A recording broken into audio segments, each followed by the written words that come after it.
اس کے اوپر عدالت میں جا کے اس کو دہشت گردی چارجز لگا دی جاتی، پراسیکیوشن کرتی ہے. اور 67 kg کے ملزم سرور راپورٹرو جو کہ سی ایم ہاؤس کے اندر چھپایا گیا تھا اس کو پراسیکیوشن آزاد کر دیتی ہے. رینجرز پکڑتی ہے، پولیس کو دیتی ہے، پولیس اس میں چلان کرتی ہے، پراسیکیوشن بھی ان کے ساتھ ملی ہوئی ہے.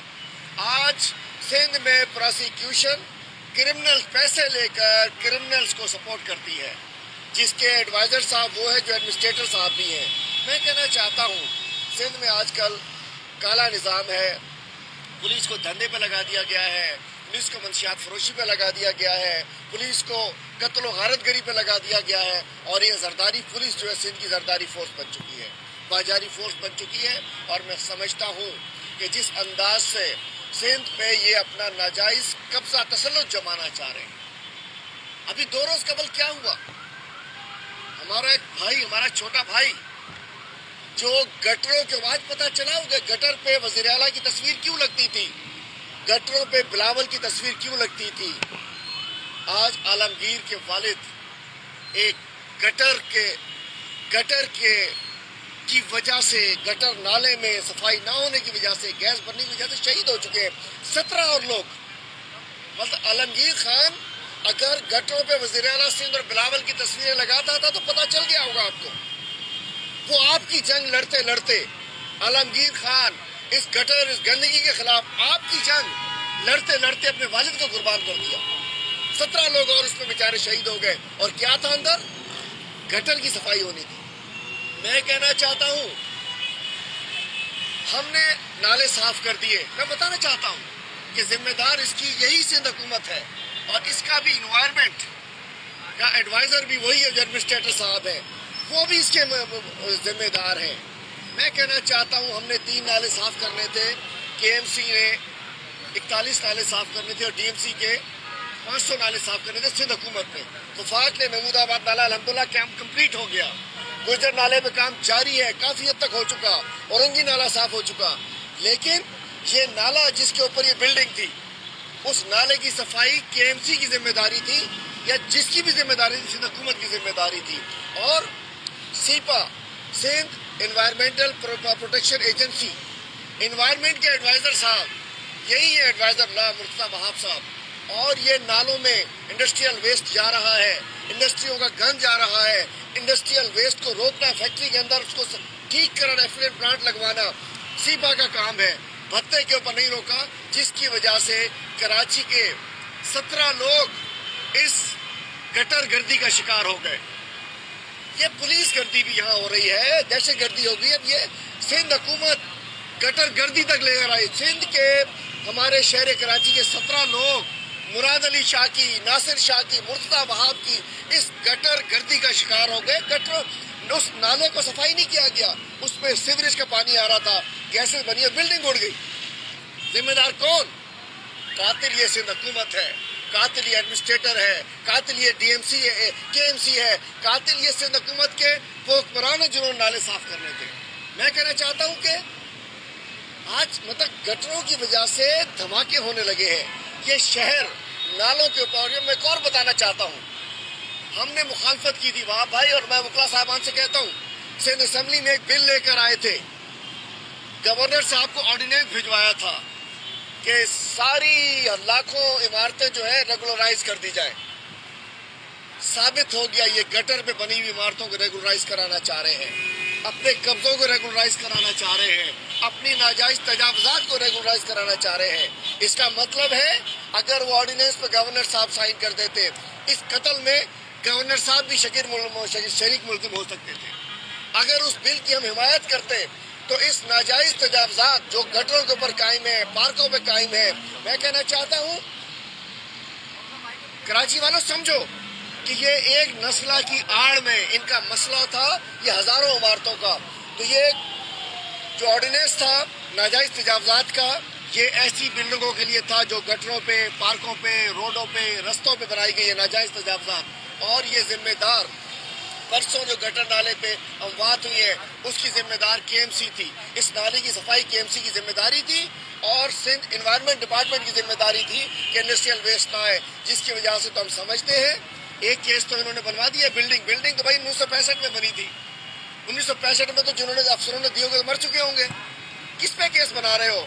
1965 کی یہ بلڈنگ ہے، لیکن آج ذمہ دار سندھ حکومت کے یہ ڈپارٹمنٹس ہیں. ہماری قاتل کے ایم سی ہے، اس کا ایڈمنسٹریٹر ہے، سندھ حکومت ہے، اس کا چیف منسٹر ہے. Thank you.